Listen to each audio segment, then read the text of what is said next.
Cuban tells Bloomberg in an email, "I have always looked at blockchain as a foundation platform from which great applications can be built. Hopefully we can find a few." Joining us now from London is Bloomberg's Caroline Hyde. Caroline, tell us more on this, because we have to make a huge distinction here in that Bitcoin is just one element built on top of what is the fundamental basis of blockchain. So he clearly sees value here. Precisely. Bitcoin is just one so-called token out there, and there are now hundreds of tokens that have been issued, and most of them based upon the so-called blockchain theory, a distributed ledger, so that you can see all transactions. This is the underlying technology which is getting the likes of Mark Cuban going, and notably, therefore, he's getting into this particular early stage fund with some particular cash. It's a company it's a fund that's raising some $20 million, it would seem, but really, it's actually not his first foray. In fact, one of his own portfolio companies called Unicorn is itself going to be issuing a so-called initial coin offering. That's an initial sale of so-called tokens like Ripple, like Bitcoin, like Ethereum, but a new one. He's already got a portfolio company doing that. He's also looking at other opportunities, other projects, he says. So clearly he likes the underlying technology, and so he's going into One Confirmation, the venture fund.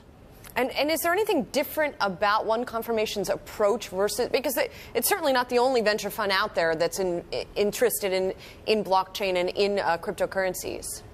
You're exactly right, Jules. In fact, we've seen so many, about a dozen hedge funds in just this summer launched, trying to get into this hot digital currency space. But what's notable is most of the funds that exist get into the token. They buy Bitcoin, they buy Ethereum, they buy Ripple, they buy the tokens that we've seen soar. Look at this token fever chart. Startups, almost $2 billion in digital coin sales have occurred so far in the last 12 months.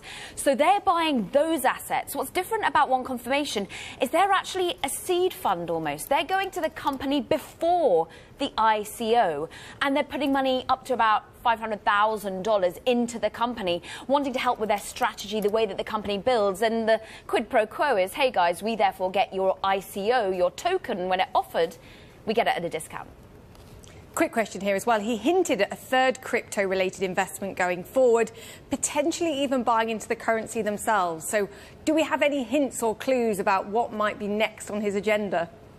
Yeah, that's where he likes, because obviously he's getting into a venture fund that's going to be investing in the companies that sell the assets. But he's also said, as I mentioned, he's got a portfolio company that's about to sell its own tokens. It's a portfolio company called Unicorn, and he looks at other digital assets as well. It's just Bitcoin he thought was in a bubble back in June, but notably it's got the regulatory scrutiny going already, particularly from the SEC.